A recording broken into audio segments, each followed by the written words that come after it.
Okay అండి. మా టీంలో అందరూ కొంచెం షై ఫీల్ అవుతున్నారు. నేను మాడతాను ఇవాళ. సో, నా స్పీచ్ ఇది.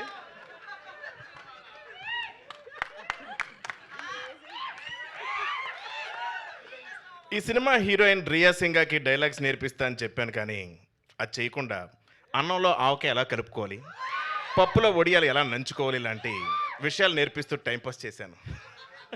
రియా కోస్టార్స్ అయిన వినల్ కిషోర్, అజయ్, హర్ష చెవుడు, కబీర్ సింగ్ దుహాన్, గుండు సుదర్శన్ టైం సెన్స్ లేని నా కోసం సెట్లో వెయిట్ చేయడం ఇష్టం లేదని వార్నింగ్ ఇచ్చారు. Love you brothers. Editor Karthik Srinivas edit టేబుల్లో నేను లేని సీన్స్ బాగా ఎంజాయ్ చేశారని కాంప్లిమెంట్ ఇచ్చారు. ఈ విషయం చెర్రీ గారికి చెప్పుకునే డబ్బులు ఎవరు.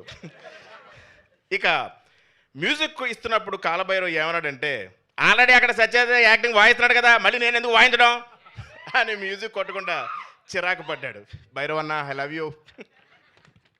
ఈ సినిమా స్టైలిష్ తేజ సినిమా ముందు నేను సన్నబడతానని ఇచ్చిన మాటలు నమ్మి మోసపోయి సెట్లో బట్టలు లూజ్ చేయడానికి కుట్టుకుంటూ నన్ను తిట్టుకున్నాడు.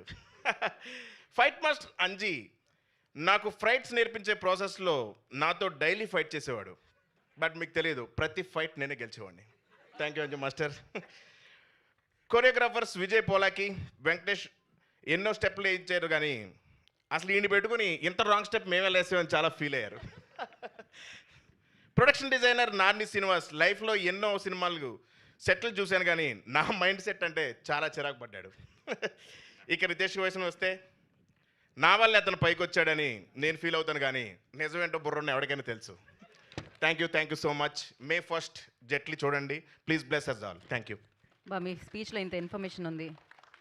Yeah, so thank you. నాకు మీ గ్లాసెస్ చాలా నచ్చాయండి. చిన్నప్పుడు నా హెయిర్ క్లిప్ కూడా ఇలానే ఉండేది, ఇలా పైకండి.